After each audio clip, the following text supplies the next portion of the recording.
I was actually hoping to have posted a video on the channel right now, but my internet has, and I'm just like, you know what, we're not gonna wait for it. So as the video is uploading, I thought to talk about my YouTube journey, how I started on YouTube, and some of those things that I just had to learn the hard way, and I just wish somebody had talked to me about them. So the number one thing that is really, it's a very basic thing, but like no one really told me about it, and I just wish somebody told me, is where to look when you're recording videos. So if you are recording videos using your phone, the tendency is to look at yourself where your face is. Yeah, so like somewhere, forgive about my old phone, but somewhere like in the middle here, that's the tendency.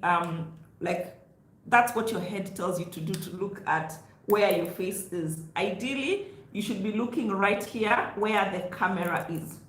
That's what you need to look at when you are shooting videos. Otherwise, you're gonna, once your video is up and running, it appears like you're looking on the side. So there's a temptation to look at yourself. Don't look at yourself on the phone, especially if you're using the selfie side of the phone, but look on this side where the camera is. If you are shooting using your DSLR camera, and let's say it's that one which has like a flip screen, there's also the tendency to keep looking at yourself. Don't look at that. Look straight into the camera lens, and then when your video comes up, it's gonna show like you're looking directly at your audience. Yeah, so that's something that I wish somebody had told me. I didn't learn about it until so much later, and I used to wonder, like, why do my videos appear like I'm looking on the right? Yeah, and then I figured that I need to be looking straight into the camera phone when I'm using my phone, and straight into the lens when I'm using my DSLR camera. And then the other things, I have my notes down here. Kindly show me some grace when you see me looking down. And then the other thing is that how to shoot your video. So when you are using a phone, for example, and you upload a video, you need to do it horizontally like this. So this is how your phone needs to be, not like this vertically. And the reason is because when you shoot videos horizontally like this, and then you post them on YouTube, your video is going to appear with two black, like it's gonna be split into three. And so your video will be, your face will be like in the middle, and then, or whatever you're shooting will be in the middle. And then on the left hand side and the right hand side, they're gonna be just two black screens. So if you have seen YouTube videos where the sides are black, no, that is what happened, because the person who was shooting the video shot when the camera or the phone was vertical. The other thing I wish I knew before starting my YouTube channel, and I wish somebody had mentioned to me, is that there is no need for a million retakes. I was that kind of a YouTuber that I would want my video to flow from the beginning to the end. So sometimes, let's say I'm shooting a 10-minute video, I want to be able to perfectly talk through the 10 minutes, and that is almost impossible. Like, let's say if you are going through a script or going through notes, it's not possible. There could be interruptions here and there. Sometimes, like myself, I live next to a church, like I literally share a wall with a church, and I shoot my videos on Sundays. So sometimes I find that I'm time barred, and the church has started playing its music, and I'm just like, now what do I do? Or sometimes my door is very thin. I live right by a staircase, and there'll be kids who just be playing outside, or I could get interrupted by phone and all that. And usually what I used to do, I would retake like every single time. And then I figured, you know what, there's something called editing. But apart from that, it's such a hassle, like, to edit videos. And I reached a point, I was just like, you know what, I'm just gonna leave it. When it's something natural that has happened, I won't even bother about it, as long as the content is clear. And then, like, for you who have young kids, there's a tendency, like when you're creating your video and then maybe your child walks by and you're just like, you want to throw them away from the room or something. What I would encourage you to do, let your child come online, yeah? Let them come and be on the video, because that's your life, yeah? And people watch YouTubers that they can identify with, YouTubers that are relatable. So if, let's say, I'm shooting a video and there's a mom who's watching me and then my son comes behind me, it could inspire her to also create her own YouTube channel. She'll be like, if Eva has a child my age, my child's age, and she's able to run through with her YouTube channel, then this is something that I also could do. You don't know who you're inspiring, and even your own child, yeah? And kids, they have such a short attention span. If you let them be on your video, they're gonna be there for like 5 seconds and they want the next entertaining thing. So let them come, they probably have a viewpoint anyway, yeah?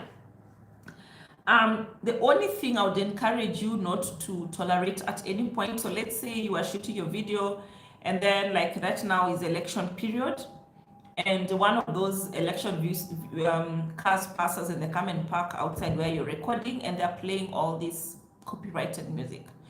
At that point, excuse me guys, I still have my flu going on.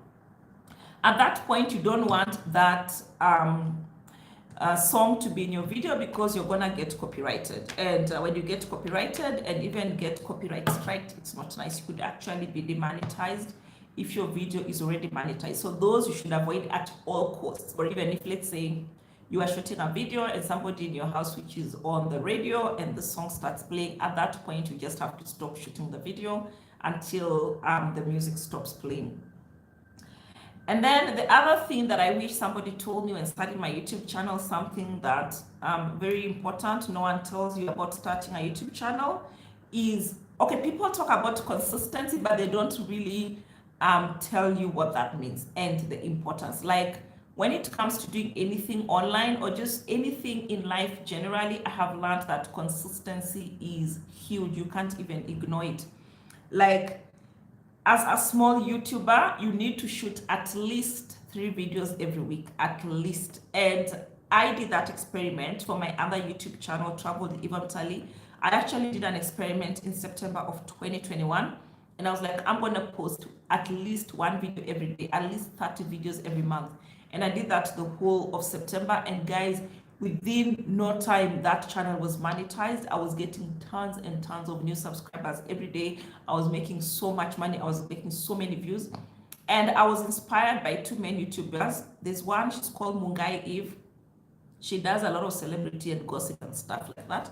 In under 1 year, I think her YouTube membership is almost like 700,000 subscribers. She posts like, I think, minimum of 5 videos every day. So I was like, if Mungai Eve is such a big YouTuber already and she's posting like 5 videos every day, Mimi, excuse me, a small YouTuber, I might just want to pretend that I'm so busy that I can't shoot even 1 video every day. Excuse me, guys. And that's how I decided to do that experiment.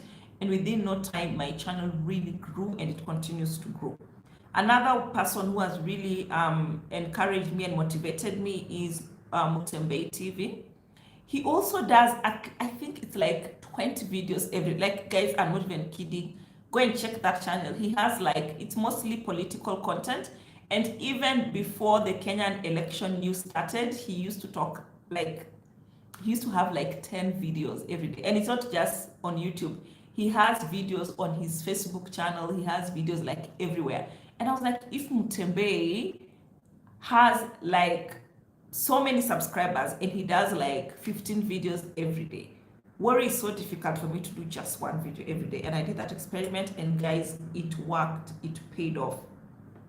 The other advantage of being consistent is that the algorithms are gonna love you. So YouTube algorithm is a very fair algorithm. Most people say they don't understand the algorithms, but you guys, the algorithm basically has one goal: to keep people on the platform.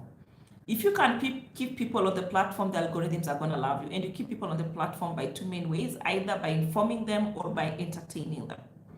So give people value, give them quality, and they're gonna keep coming back to your video and staying more and more. So if you can keep people on the platform, excuse me, by shooting slightly longer videos, anywhere between 8 to 10 minutes is, I think, really reasonable. The algorithms are gonna love you. They're gonna keep suggesting your videos to new viewers, and that's how you also get more people subscribing to your channel and increase your viewership. And also the advantage of having several videos in a week or in a day, it gives you an opportunity to test different topics, test different niches.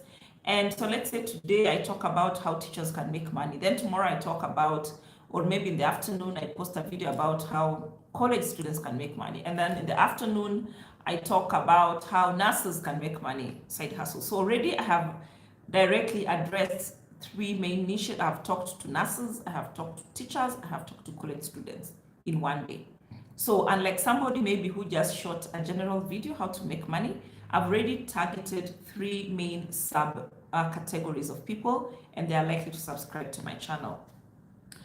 And then the other advantage, the other basic but important thing no one tells you about starting a YouTube channel, and I wish somebody had told me when I was starting, is that it gets better very quickly. So the other advantage of shooting so many videos is that, and being consistent, is that you're gonna get better a lot more quickly. So every time you shoot a new video, you become better. So let's say I'm shooting one video every week, that's gonna be 4 videos every month. That means I'm gonna be, by the end of that month, I'll be 4 times better. But let's say I'm shooting 7 videos every week. That's gonna be 30 videos every month. And that means I'm gonna be 30 times better in 1 month. Unlike you who's shooting 4 videos in a month, you'll only be 4 times better. So being consistent and shooting videos consistently gives you an opportunity to become better quickly, to become famous quickly, and before nobody knows you. When you're starting out a YouTube channel, you don't want, when you're making those mistakes, you don't want people to know you. So it's an opportunity for you to get better quickly when a lot of people don't know you.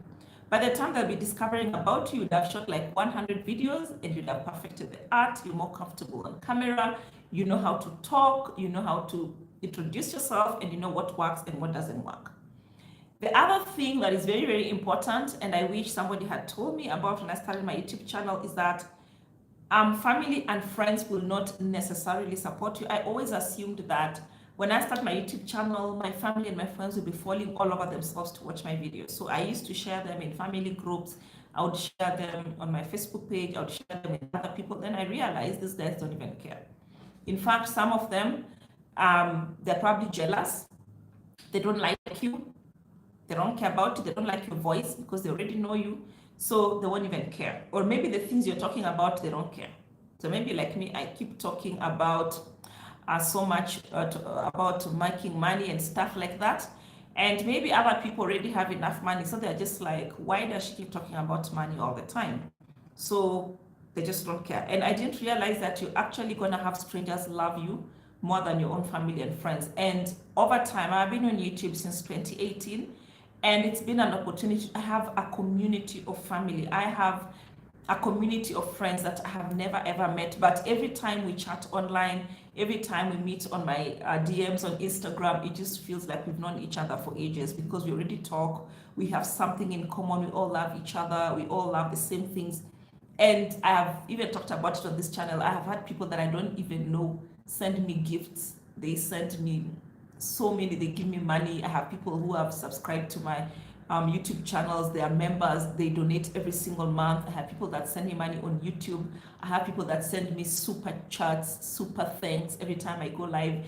And like, they just genuinely love me and they've never met me. And for me, that's more genuine when you have people who subscribe to your channel. You don't even know them, but they just support you and listen to you. Views, they watch your videos, and they genuinely just want to learn from you. I think it would be more, it's more genuine than if my family subscribed or my friends. I don't know if they're just doing it to please me or just because they don't have anything else to do. But when strangers subscribe to your channel and they actually watch your videos, then it's more genuine and you actually feel like you're producing content for somebody who appreciates it. So, and then something else that I wish somebody told me is very important for YouTube, but a lot of people don't talk about it, is that you'll never know who you're influencing. So sometimes you might shoot a video. So like right now, I am live. I've been live for the last 14 and a half minutes. And currently I can see there's one person who's watching me. I'm sorry, I don't know who it is. I can't see, but thank you for the support. And it's very easy to be like, okay, I've been online. No one is watching my video. No one is giving me a thumbs up. No one is commenting. I have seen you, Gertrude. I am fine. Thank you. Thank you for coming on the live. And it was a pleasure. I saw you presented at the YouTube event in the tribe. Sorry, I couldn't attend. I was out of town, but I would have really loved to meet you. And I hope one day we shall get an opportunity to meet. Yeah. So Gertrude is one of the people I don't really know her personally, but we've been like YouTube family friends for such a long time. If I met her today, she would just feel like family. And I actually saw her at the YouTube event. I saw the one of the other YouTubers that posted on their channel, and it was just a pleasure. Like it felt like I already know her, and just listening to her story, it just felt like I already know her. And that's the advantage of having genuine people follow you and listen to you. And so you'll never know who you're influencing. You will never know whose life you're changing. And for me, I have just one policy. When I post a YouTube video, I'm not looking for like 1,000 people to influence. If I influence 1,000, well and good. For me, the target is that one person.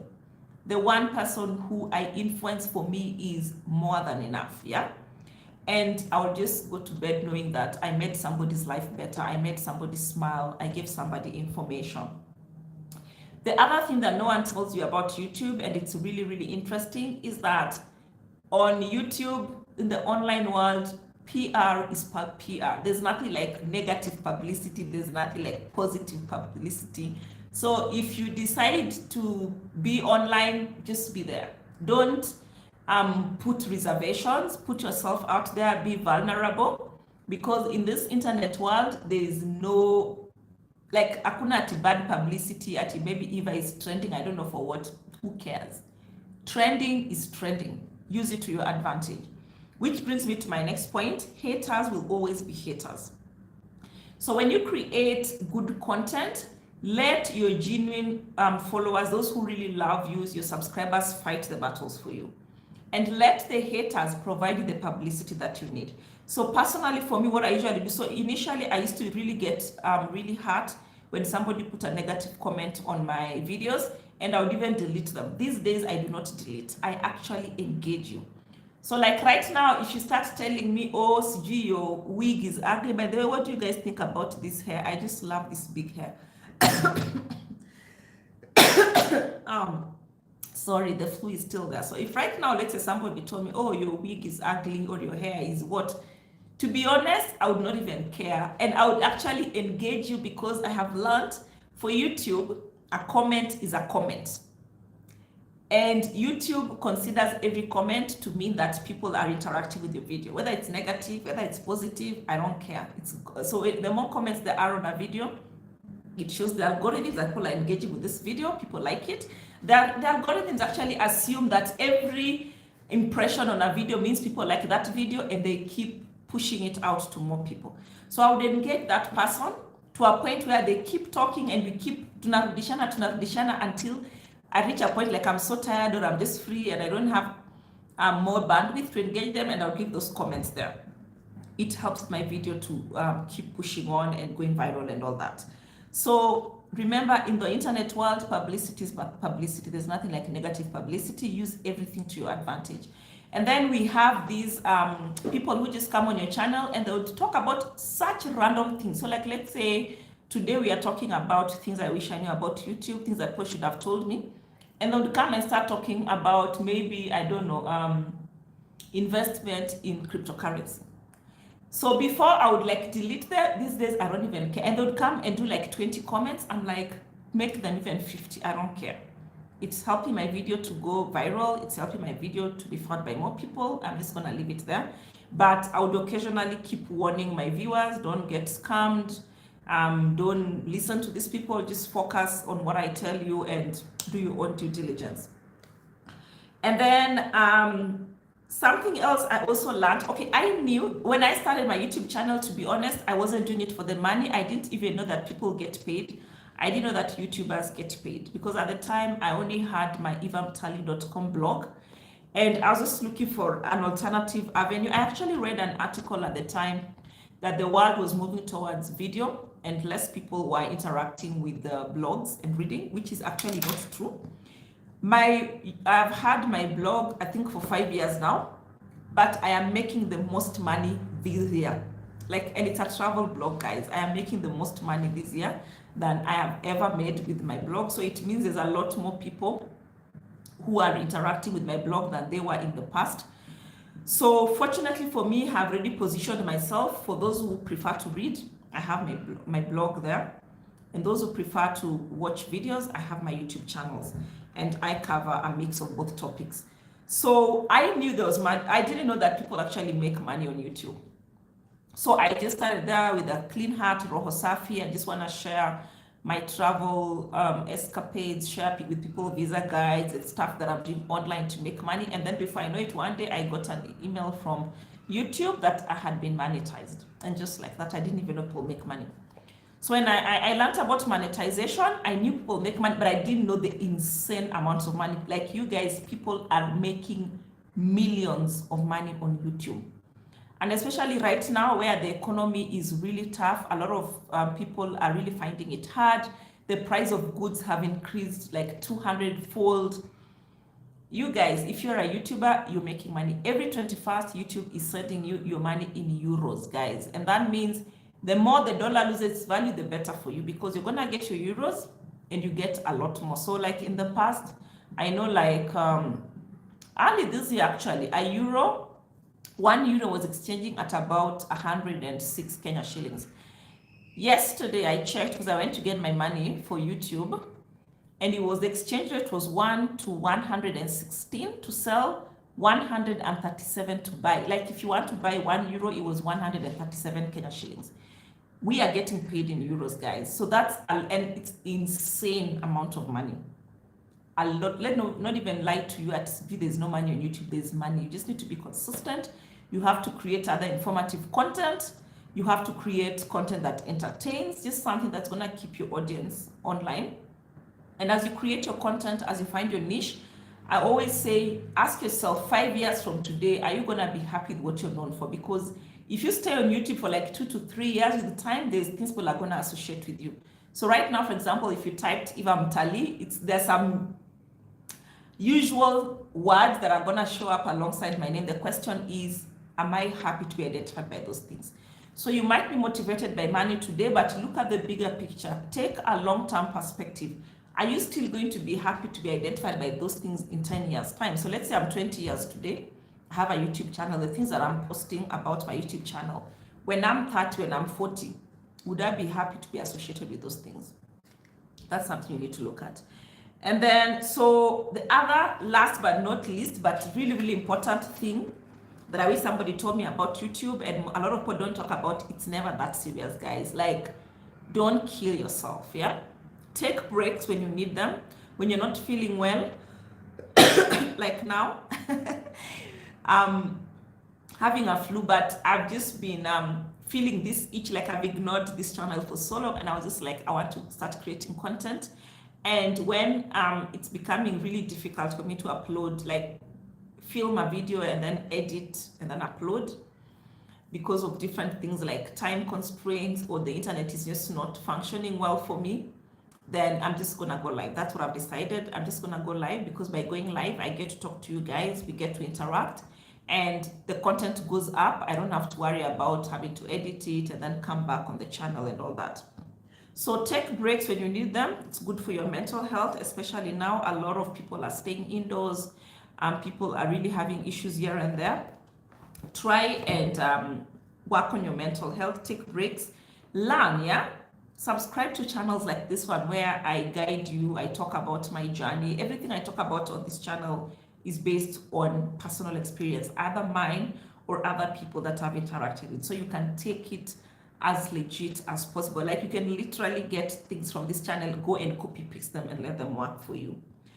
Something else, don't compare yourself with other YouTubers. So for example, you might look at another YouTube channel. Somebody started a YouTube channel like maybe last week, and they already have 10,000 subscribers. You've been on YouTube for like 2 years, excuse me, and you still have 1,000 subscribers. Don't compare yourself unless you're comparing yourself for improvement. So like the example I've given, I literally used Mungai Eve's YouTube channel to learn about consistency. I used Mutembe's YouTube channel to learn about consistency. And on this week channel, I have talked about that experiment that I did. What were the results of shooting content every single day for 30 days in September?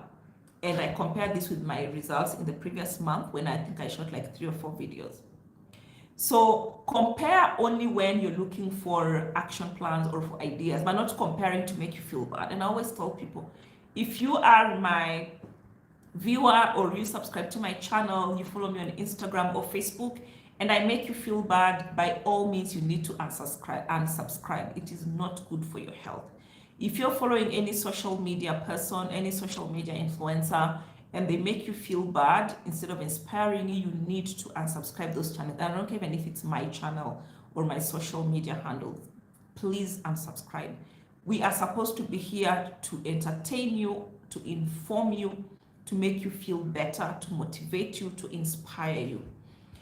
And the reason why I always say, again, what you see on social media, take it with a grain of salt. Remember, when it comes to online, like right now, I've been online for about maybe 30 minutes. I'll probably stay longer. I'm only showing you this segment of my life. Like my day is composed of 24 hours, but I'm only showing you like 20 something. And this is like when I go live is when I would have a video that is more than 10 minutes. Usually it's 8 minutes to 10 minutes. And if you're gonna use that small segment of my life to make a decision of how my life is, come on guys, you can't do that. It's a very big risk. Online, we only show you what we want you to see. That is free information. I will tell you, any social media person only shows you what you want to see. So don't take things the way you see them. You say, oh, she has her act together. Trust me, we struggle. Like right now, I have been having my flu. This is like the 3rd week.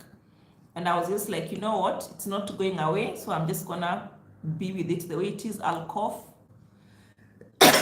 Like now, I will cough.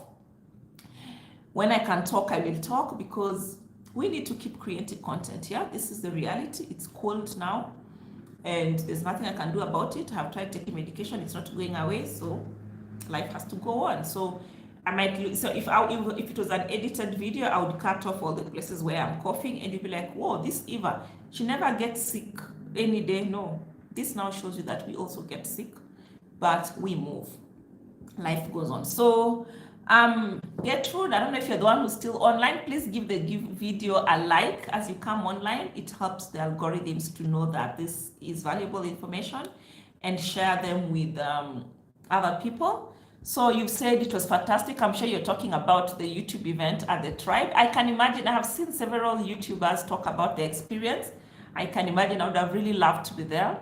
Or we won many gifts. Yeah, I have seen, especially, I'm so jealous. I saw those water bottles, the black water bottles with the YouTube logo and the Safaricom logo. And they could even tell the temperature. Like, that was really cool. I saw the notebooks you guys got. I saw the pens. Did you guys get anything else? Eva, you influenced me to start my YouTube channel. You are a great motivator. You have a very rich voice. Oh, thank you so much, Gertrude. I'm so happy to hear that I influenced you to start. But are you being consistent? You need to actually keep posting. Just keep posting. You just never know which of your videos could go viral. I was actually looking at some video yesterday. That YouTuber has, I don't remember what the topic, but it was a finance video. She has like 145,000 on that one video, which she shot less than 2 weeks ago. It has 145,000 views. And the most interesting bit, so I decided to go and check out her channel just to see what other topics she's covering. And guys, you'll be surprised. Like, that's her only video that has gone viral. The other videos all have less than 100 views, but this one video has 145,000 views. So for me, what I keep telling people, excuse me, when you are creating content for your YouTube video, focus on 3 main things. So first, you need to decide, are you going to inform or to entertain, and be consistent with that. So let's say you decide you're going to inform. The question is, what are you going to inform about? The 3 main topics I advise people to talk about is, number 1, their experiences. So the beauty about your experience is that you don't have to go anywhere to talk about your experience. It's your experience. Like Eva, I'm 43 years old. This is what I've gone through the last 43 years of my life. Like, I don't have to go anywhere else. I don't have to ask somebody. It's my experience. I have that information. And if I was to start talking, and I can pick one aspect of my life, I can pick my financial life, for example, and put my channel around that. Like, this is what I do on my channels. I can pick the travel aspect. That's what I do on the Travel with Eva Mtalii channel. I can decide to talk about my relationships. I can decide to talk about my Christian life. I can decide to talk about just anything that is about my experiences. And then I can also talk about my skills. Yeah. So what is that one thing I have learned? So right now, for example, I have spent a good deal of my life on the internet, working online for almost 16 years now. So I can comfortably create a lot of content around working online, side hustles, passive income, because this is something I do on a daily. So I don't have to go, like, there's no day I'm gonna have, like, they call it content what? Like when you can't create, you're unable to create, I don't know what they call it, content. Like the way we have writer's block, like there's no, you're having content block when you're talking about your experience, it's your experience. So focus on those skills you've learned along the way. So like for me, the kind of things I do, like now what I'm doing right now, I'm talking about my experience as a YouTuber. I've been on YouTube since 2018. So I can confidently talk about my experience. I don't have to go anywhere to refer to notes. I have to just talk about my experience, what I have learned.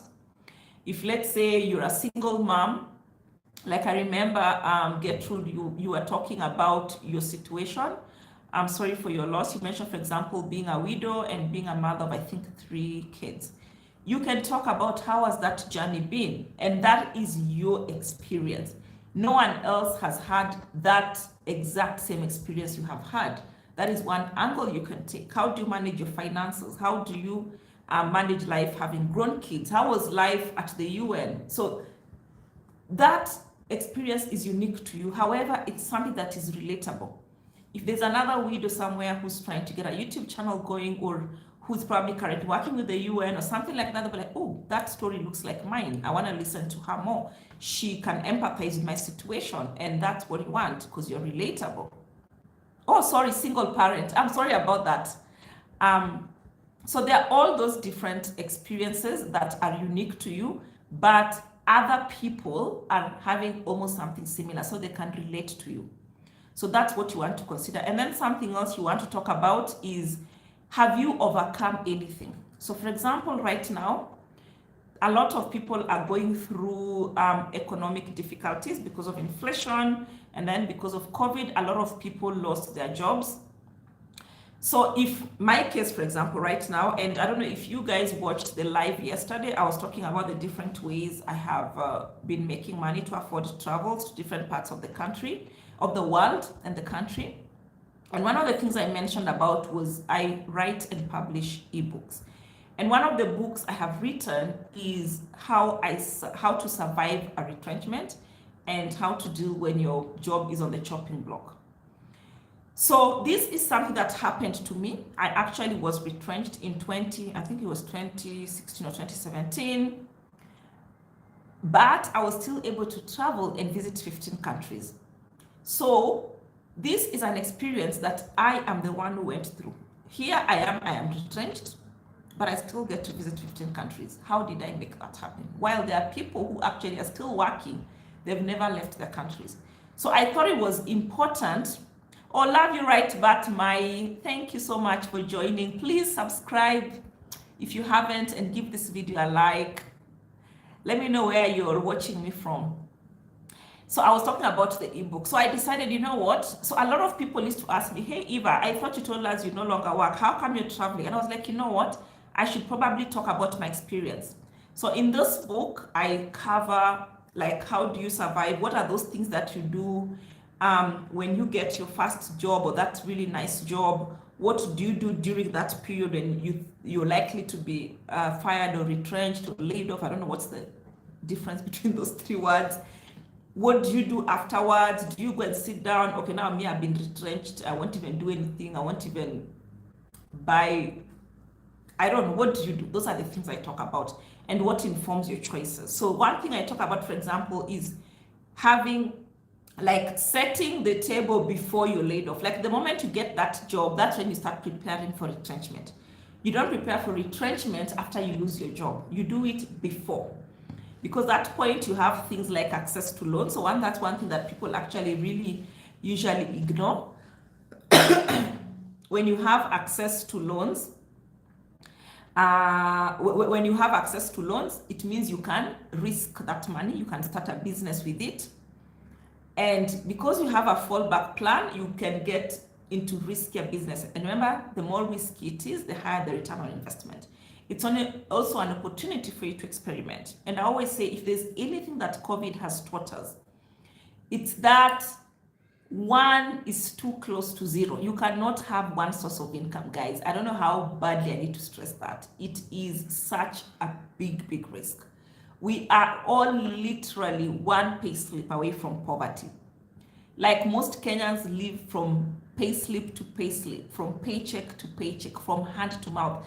Like they have literally most of the days, by the time the pay slip is, the pay is hitting the bank, it's already gone. To debts, to overdrafts. You cannot afford to live like that. And thank God for the internet. The internet is like the greatest equalizer ever. It has given us, like, it's broken all the barriers to entry. Right now, for example, if I want to start, in fact, I have just published an article on my blog today. I was talking about how to start a diaper business. In the past, if I wanted to start a diaper business, I needed to have a physical shop. Where, if let's say I already have an 8 to 5 job, where am I even getting the time to go and look for a shop? But today, with WhatsApp, Facebook, Instagram, TikTok, YouTube, those are just like 5 platforms. You can literally sell on all those platforms. And I always say, when other people are there spending, I call it wasting their time, putting their WhatsApp statuses, oh, sijui I'm where Indiani, sijui I'm posting their foods. You post those things you are selling. In fact, one thing I didn't know, so I'm not very big on WhatsApp because I have so many things on my phone and I'm always just worried I might send a nude or something to the wrong forum. So I was just like, no, I don't need to be on WhatsApp. So I'm on WhatsApp, but I don't use it that much. But something that surprised me is that you can actually, like, people actually read WhatsApp statuses. I did not know that was a thing. Like, you literally go to WhatsApp and just scroll and see what people are updating. So when other people are updating their memes there and the food they ate, take advantage and put, like, you've posted a YouTube video, take a screenshot and post it there and put a link in your bio. Let people know. You have a shop that you just open. Maybe you're thrifting things from Gikomba, or you're thrifting home decor items from OTC or for Kamukunji. Put those as your WhatsApp statuses. And if you've been on YouTube long enough, in my, especially as my subscriber, you know very well, I always say, if you are not making money on the internet, or if you're not making money on social media, you are the product which is being sold. So as other people are selling you, you sell them too. These eyeballs are very important. And I remember yesterday at the live, somebody asked me, Eva, how do I monetize a YouTube channel that has less than 1,000 subscribers? And I told them, never ever look at your subscribers as numbers. They are not numbers, those are human beings. And I told them, can you imagine if you have just 100 subscribers? They look very little. But do you know how many rooms you need to hold 100 people in? Like, my house is small. This room I'm in, I think you'll need like maybe 5 times my living room to contain 100 people. That's a lot of people. Those are human beings. Now, imagine you have 1,000 people, and then you are able to sell a product or a service, or these people's eyeballs, that is, maybe your YouTube channel is monetized, and these people watch your video and just give you $1 each. Like, the advertisements they watch, these 1,000 people, get you just $1 only every month. That's a clean 1,000 US dollars. Clean money. Because of 1,000 people that love you and they believe in you and they follow you and they subscribe and they are willing to give you just $1, and they can give you on PayPal, they can give you on Mpesa, they can give you on Super Chats, Super Love, Super Thank You, or excuse me, they can buy a product that you sell at $1. They can be members on your channel, so, and just give you $1, or they can watch advertisement on your video worth $1 in payment from YouTube. So if you get 1,000 people, that's $1,000. But when you're looking at it in absolute numbers, they look like, oh my God, just 1,000 people and Eva has 50,000 subscribers. No, don't compare. Yeah. So those are some of the things you want to look at. Let me read your comments. Love you, Eva. Mai, I love you right back. Thank you for joining. I wrote an ebook. I tried to publish, but never got it right. Oh, Gertrude, I'm not sure what the problem was, but the Amazon platform is very user-friendly. You can always try. Or if you want, let me know. I will post a step-by-step process of how to upload an ebook on Amazon. Let me know in the comments below, and I will shoot an entire video and show you how to do it. I have subscribed, dear. I'm in Dubai, and through your videos, I got a family in Canada. Oops, wait. I don't know what I pressed. I got a family in Canada. We are waiting for January. We apply because now the cap is full. Thank you so much. Oh, thank you, Mai. That really blesses my heart. Excuse me. Earlier in the live, I was talking to one of the subscribers, Gertrude, and she was telling me that I inspired her to start a YouTube channel.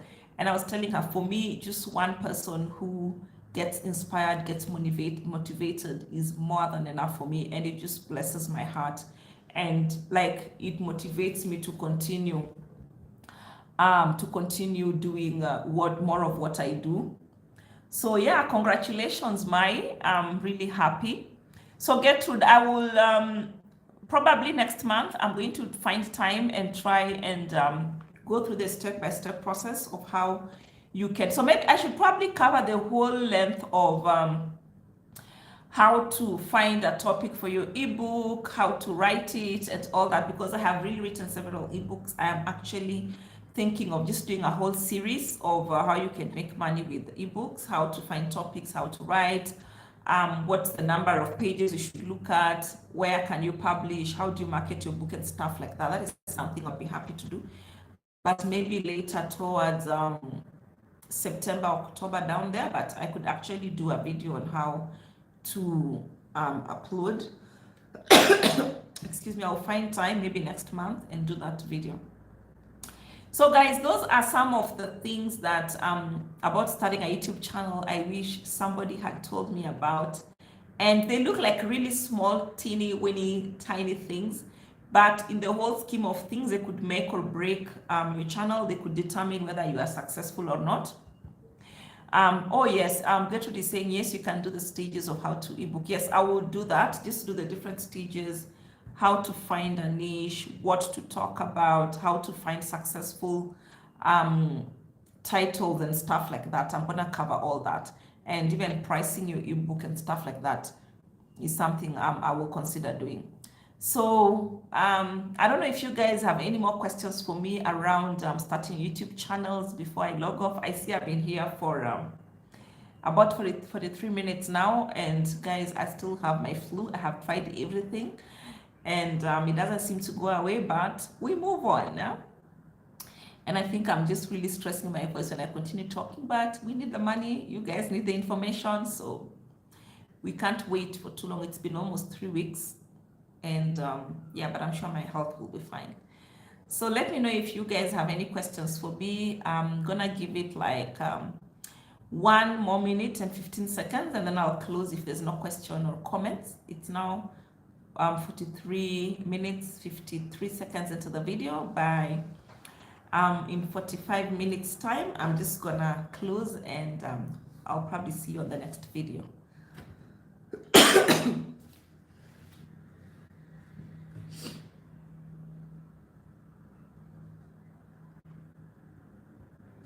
But anyway, I'm so excited for all you who joined me on the live.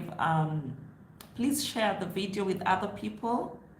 Gertrude is saying no more questions. Thank you. It was great. Yeah, it was also great having you. It was such a pleasure. And I definitely hope to see you on my next live. So there's a video that is currently uploading. The internet is really crappy here.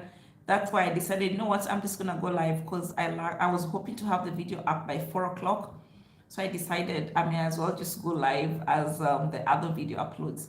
So thank you so much, you guys, for joining in. I wish you all the best with your YouTube channels, and Gertrude, thank you so much. It's been a pleasure. Thank you for having you here. And I will definitely see you on the next one. Bye. Have a great weekend. Yes, sometimes it's better live. You get to interact, ask the questions, and just get over and done with them. So have a great weekend. I will see you on the next live. Bye.